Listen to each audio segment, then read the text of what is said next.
At ito, panoorin po natin ang declaration ni Bishop Dante Venus at ganon din ni Pastora Cynthia Ganda Venus na isa sa magulang ko sa faith sa pananampalataya.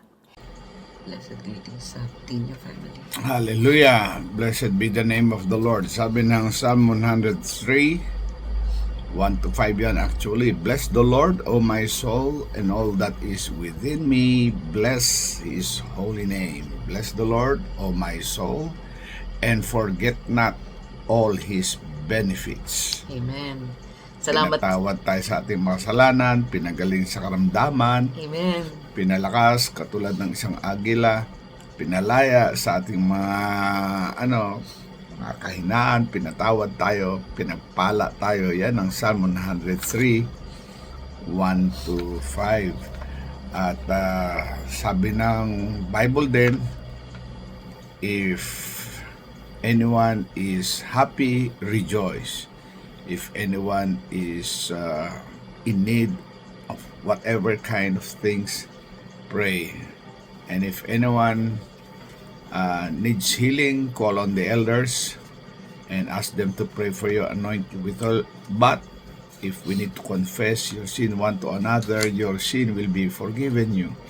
And then the prayer of the righteous is powerful and effective. James chapter 5, 3-5. Ibig sabihin, may mga nangyayari sa ating buhay, magpasalamat, manalangin, o magpakumbaba, maghihingi ng tawad para magkaroon ng mas maganda, mas mapayapa, mas maunlad na buhay.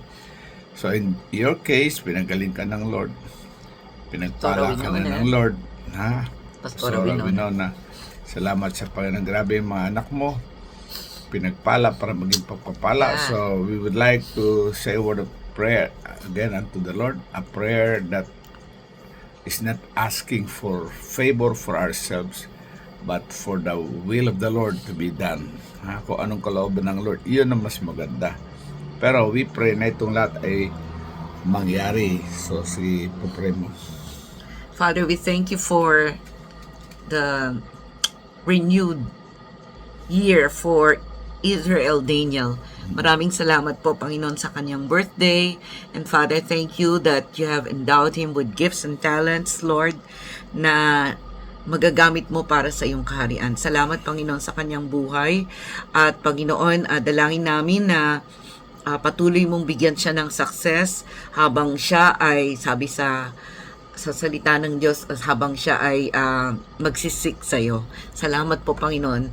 Bless him, Lord, and continue to give him grace and favor. Ganon din po kay Bunso, kay James Rowan, Lord, na yung desire niya, desire ng family niya, at alam namin kasama sa destiny niya na kayo po ay bibigyan niyo siya ng success. Lord, especially sa kanyang pag-apply ng scholarship sa Japan. Thank you, Lord, na ikaw po ang gumagawa ng destiny ni James Rowan, Lord. Kaya po naniniwala kami sa inyong pabor sa kanya. We declare, Lord, na magkakaroon po ng email na siya po ay ready na matatanggap, Lord, doon sa Japan. Thank you, Lord. Hallelujah. And Lord, thank you rin po lalo na sa sa mga biyaya mo sa kanilang mga anak at kay Pastor Rolly and Pastora Winona. Despedida ni John David going to Czech Republic sa Europe ba? Lord, ang galing naman. Amen. Ikaw po ang nag-guide, nag-direct ng steps of your people. And especially for John David, let your will be done. Lahat mga paperworks, na siya ay maging in good health, yung preparations na gagawin mo sa kanyang buhay, na ma-fulfill niya ang purpose. Yes, Lord. Ang destiny mo sa kanyang buhay. Itong mga pinag-pray namin, Lord, yan naman ay kiniklaim na namin na done deal prayer, lalo na ang family ng mag-asawang Winona at Rolly Tinyo ay makaranas pa ng mas matinding pagpapala mo para sila ay maging daluyan ng iyong pagpapala. We give you praise, Yes, we Lord. give you glory and honor. Thank you, Lord. In Jesus Christ's name we pray. Amen. Amen and amen. Love your family. Hallelujah. Bye. God bless you. God bless you, mga kapatid. Bye-bye. Thank you so much for your love and respect. Thank you so much dahil andun ang paggalang nyo bilang kami mga pastora at pastor ng iglesia na aming hinahawakan ngayon. Tayo lahat ay Christian, pwede tayong tumayo sa ating mga paa sapagkat ang Diyos ang magbibigay ng katatagan at patnubay at proteksyon sa atin bilang manggagawa ng ating Panginoong Hesus.